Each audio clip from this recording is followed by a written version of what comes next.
What's up everyone? So today I'm going to install some adjustable rear toe arms. They're the ones from Hard Race here. And the reason I'm doing it is because where the cam washer usually pushes up against the lip of the rear subframe, that lip has corroded away a little bit, so it's no longer pushing against it and setting the toe right. So if I replace it with some adjustable ones, that's not really applicable anymore, so I can just adjust them way easier without having to mess around with that little stupid toe washer, which is actually this part here. So this usually turns and this flat edge pushes up against the lip. I'll show you later.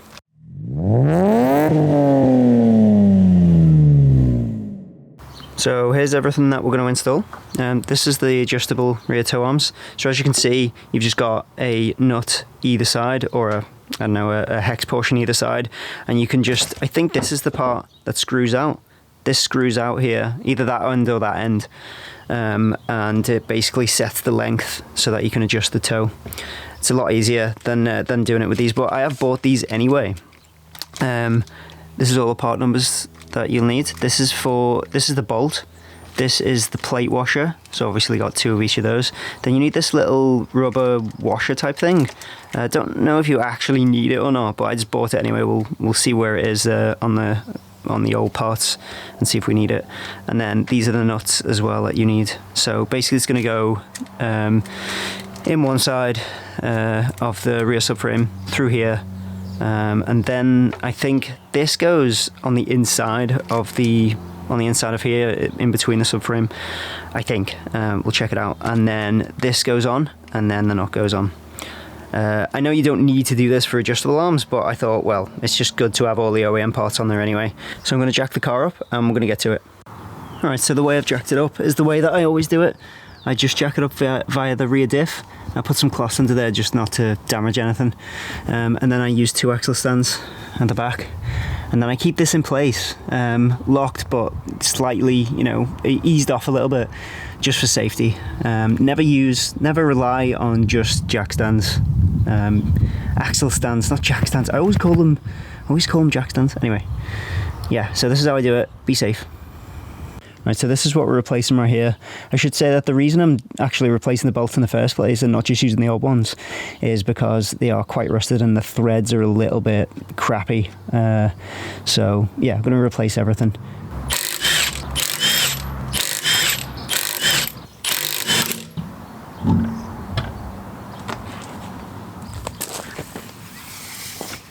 Just so you know, these parts aren't cheap, so if you can use the old ones, then I would recommend that you do. Just make sure they're in a good condition, no rust or anything like that.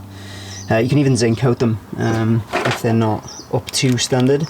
Well, everything here was £72, so yeah, and I got them all from the main Lexus dealer. Alright, so this is what we're removing. There's just a nut on the bottom of here that we have to undo. And then if you look in here, I think that little rubber seal washer thing is on this side. It's right here. Not sure if you can see it on the camera, but basically we can't use it anyway. I'll show you why in a bit, but yeah, so there's a bolt in the back of here that comes out, so we're going to undo the nut here, and then we're going to pull the washer off and then try and pull the nut out of the back. Subframe's in the way there a little bit, so hope it comes out.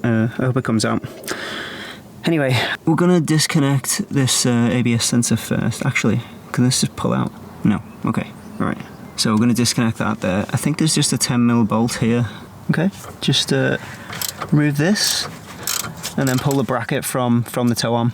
Right. And then we pull this nut out, and then the bracket should just detach like this. Right. We're going to use a 19mm socket to remove this bolt, and hopefully it's not seized. Let's find out. Oh, it was that full of rust. It's not a 19mm. I think it's actually a 17, and it's ripped the other part of it off. Yeah, I think that's supposed to be 17. Right, don't use a 19. It's gonna be too big. Phrasing? 17, here we go. Here we go. Came off a lot easier than I thought it would. But now we got to get this out of here. We'll do that as soon as we've sorted the other side out. Right, so this bolt is a 19, so you can use a 19 for this one. It's actually a nightmare trying to get a impact gun in here. So yeah, we're gonna have to use a breaker bar.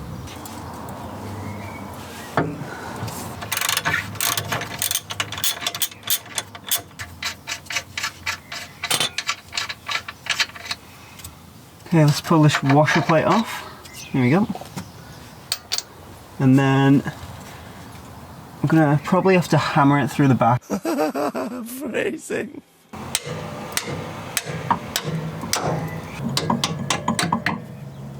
Right, so this is a problem. We can't get this bolt out the back. I think it's because this bracket's in the way, so I'm gonna remove this bracket here. It's only 3 bolts, so it should be alright. So we'll put this back in. Like this, and then we'll take those 3 bolts out. It'll look like 12mm, maybe 14. Right, so I've loosened these 2 bolts here and this bolt here. Now I'm just going to remove the screws and then take the bracket off. There we go. And hope that this bolt now comes out. Let's push that bolt out the back. And unfortunately the chassis is still in the way, which is disappointing. Alright, that's not coming out. Alright, so I'm going to give this a good whack with the hammer, just to get it loose. I knocked it all the way around, just everywhere basically, and then on the bottom to get it out. And now it's pretty loose, so that comes out. Doesn't make any difference to our bolt situation, unfortunately. Oh, it does make a difference. Okay, it does make a difference. Alright, I should have thought of that before. Anyway, gives a little bit of leeway, basically.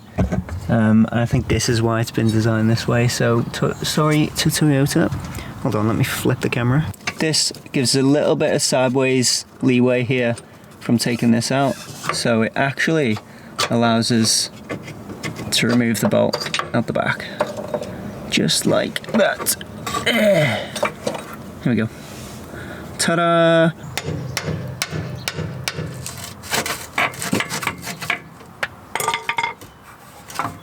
There we go, yay! Goodbye. So the condition of the old bolt and the washer and the nut isn't as bad as I once thought. There's actually no stripping of the threads inside. But obviously they are quite rusty. I'm going to keep them anyway, just as spares. Let's talk about the old toe arm. So as you can see, the end of this here has this little rubber thing, and that's these. So we're not going to be using these. The reason I'm not going to use them is because this is quite a small end. Phrasing. And this is a lot bigger. Hey, phrasing! And they just don't go over the top. So it'd be pointless me putting them in. So just going to put them straight in. Not going to use these little rubber seals, so yeah, they can go. Obviously, we have got to make these the same length, so it's roughly there, so that we can drive it there without messing up the tires. So we definitely need to extend that a little bit. I really hate being under cars like this, but I'm going to show you this here. So as you can see, on this lip right here, this lip should be a lot bigger. If you look and compare this to the other side, which I'll show on the screen right now, this is a lot sort of thicker. It's higher, so it seems to have corroded away just a little bit. And I think it's also bent outwards. Let me just get the cam washer and I'll show you exactly what happens. So if we put the cam washer in place, usually it goes like this. And this goes over the top of the bolt thread, and then it pushes against this little bump here, and the other side is pushed against the lip right here. But now I've got a lot less of a lip than I did before, so it's just not altering the toe. Usually it will push against the lip, and that movement will kind of push the toe arm out or pull it in so that you can adjust the toe. I don't really need the washer, to be honest, but I know it's in there as a washer alone now and not a toe washer. Alright, so this is the other side, and if I can get in there properly, as you can see, the lip is a lot more pronounced and this washer is able to push against it. I think the other one might actually be, yeah, it's definitely corroded and bent, but this one is still fine, but obviously we're going to replace both sides. So the way these work is actually pretty cool. This one's a normal thread at this end, and this is a reverse thread at this end. And if you turn the middle one way, it retracts, and if you turn it the other way, it extends. So it's a much more efficient way of sorting the toe out. And then when you get it where you want it, you just screw both nuts down to both sides, and that'll keep the middle in place and your toe will be set. So when we put this one in, we're going to have the bolt going in the back, and then we'll put the washer on top of that, and then just put the nut on. So super easy. I've got the torque specs, I'll tell you them when I do it. And you don't have to worry about this side because this comes with a nut, so you don't have to use the old one. So I've extended it to the point where they're very, very similar in size. Make sure the holes are lined up here, and just get this as close as you can. Obviously you're going to have to take it for a proper alignment and get everything correctly aligned. But for now I'm just loosely going to tighten them up, just so it doesn't move. Alright, so I'm just going to slot this in place.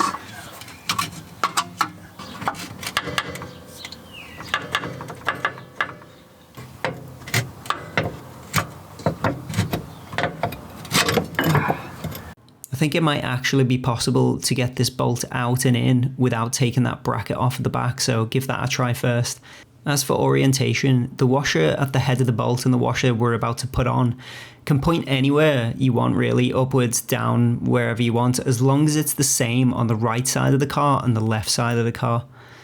I don't know if it will have any effect, because obviously they're adjustable toe arms, but I just want to make sure that it's absolutely perfect, so I've put them both pointing up on both sides, I think. Next, you can just put the nut on and we're pretty much ready to tighten everything up. Also want to make sure that this is going to go in here.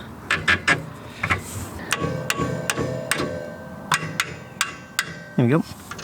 Put the nut on the bottom. Alright, so this bottom end link nut is torqued to 49 Newton meters. This nut is the same as the other one, it's 49 Newton meters.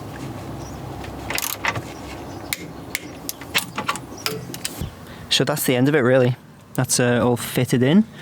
Once you've tightened those two end bolts up, you can just adjust it. I'm just going to eyeball it for now. I'm just going to see what I think straight, and then when I put the wheel back on, I'll see if it looks right, because I'm just going to take it and get it aligned anyway, but I want to make sure it's roughly there. So obviously when you want to adjust it, you just adjust the middle part, so depending on how far out you want it. And after that, if you want to tighten the end nuts up, you just use another adjustable. I didn't have any, it's more than 19, and 19 is the highest I've got, so I'm not quite sure what it is, but just use two adjustables. And then tighten this one up once you're done, like this. Oh, and obviously hold this at the same time, and then just do the same with the other side. And that's it. I'm gonna do the other side. I'm not gonna film it because there's no point, it's exactly the same. That's all finished. When the weight of the car is, you know, obviously sitting on wheels and stuff, it's gonna be a lot harder to turn. You're not gonna be able to do it by hand. Just use the, you know, a big spanner on this middle part, or a wrench if you're American. Until I find a more elegant solution, I've just cable tied the ABS sensor bracket to the arm. Right, don't forget to refit this little bracket plate thing at the back. I forgot, and now I have to take the wheel back off and put it on. Forgot to mention that I actually used a ratchet spanner to get these two off at the bottom, because I couldn't get a ratchet in there with a socket, so use a ratchet spanner. I haven't got a clue what the torque specs are for these, so I'm just going to hand tighten them myself. Alright, so this side looks alright, but this side over here, I think it's got a bit of toe in. Yeah, definitely got a bit of toe in. So I'm just going to fix that from under the car. Just to loosen this nut off. Loosen this side as well. Okay, so I can actually move it a little bit by hand. So I know that if it's going and tightening on the nuts now, that whatever side that is, it's going to be shortening it and giving me more toe in, which I think is what I'm doing right now. No, it's not, it's the opposite. Now that's too much toe out. I've just had a look, so I'm going to have to now do it forward a little bit. I think there's a tiny bit of toe in on both sides, but I don't think it matters because it's not that far to the place where I'm going to get aligned anyway.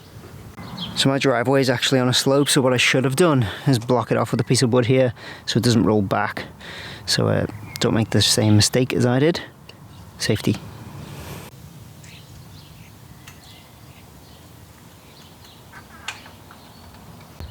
Car's on the ground now. Like I said, a little tiny bit of toe in on both sides. Maybe a little bit more on this side, but hopefully it'll be alright until we can get it sorted out. So here are the old rear toe arms.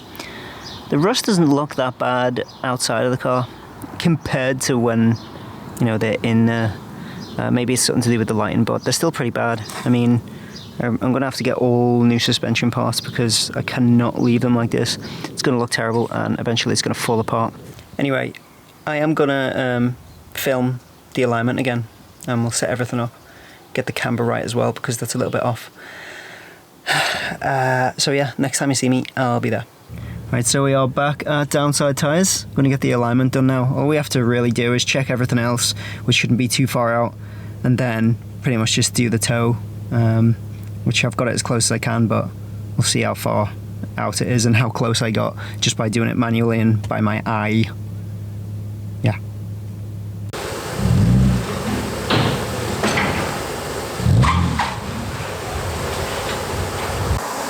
That's toe in the middle. That's Okay. total toe, so those two added together, and that's obviously your camber. Oh, okay. What, rear? Yeah, Okay. that's rear camber, which Yeah. isn't too bad. Oh yeah, it says rear there. So that's it, yeah. And then that's Right. flip to the front. Okay. So I was pretty close with doing it by eye, Yeah, it's not but bad. not close enough. Well, all I did was like look at it down the side of the car. I want literally eye it in. Yeah, That's but all right, I got yeah. really lucky because I thought it was still way out and I had a little bit of toe in. We'll have a go.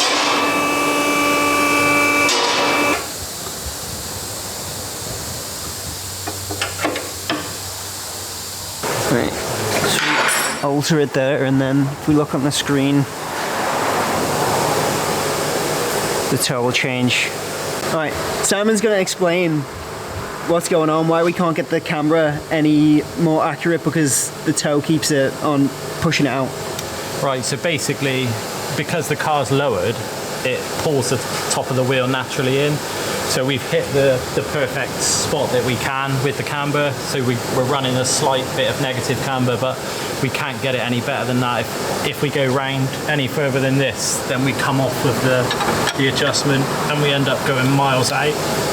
So we found our sweet spot at negative 1.29, which is the best we're going to get this with it being lowered. So I'm happy with the toe. The toe's gone really nice. Alright, he would explain that way better than me, that's why I got him to do it. And he probably doesn't like being on camera, so give him... I hate it. Give him... No, he hates it. So give him something in the comments, right? Okay, so this is what we ended up with at the end. We couldn't get the camber any different. By the way, this one was so seized we were worried that the head of the bolt might snap or the nut might snap. We didn't touch it. Obviously, the camber could do with some work, but I'm gonna have to replace all the suspension. Basically, that's what it comes down to. Everything's super old and rusty. Toe, we managed to get pretty much bang on, but every time we adjusted the camber on the rear, the toe would go out. So how I understand it is that basically because the car is lower, the camber won't go any further. It won't, like, literally won't go any more positive than 133. So at least it's drivable anyway. So I literally haven't driven the car. Well, I've driven it 3 times, maybe 4 times this year. You know, I thought I'd be a lot further along in the build, and I'm not. It's been a lot more money than I thought, and obviously now I'm probably going to have to put suspension parts and other stuff before the engine build and the manual swap, and yeah, not ideal situation really. It's kind of disappointing, but it is what it is. The next thing that's going to happen is me taking it and getting the sills done, because I can't allow that rust to get any worse. And then after that, we're going to have to think about replacing more of the suspension parts. The rear subframe has to come out and get, you know, all that rust off and get powder coated and stuff. And then we're going to have to pretty much replace all of the suspension parts. And that's not cheap stuff. I'm guessing it's going to be about 2 or 3 grand to do all that stuff. But it looks so good when it's done, and it'll handle so much better. And you know, it'll be like a new car. We'll do all, you know, bushings and stuff as well. So anyway, thanks for watching the video. I really appreciate it. And you know, I'll leave all the links in the description. Blah blah blah. Like, subscribe, comment, follow me on Instagram at ShizukasaJDM, and I'll see you in the next video. Peace.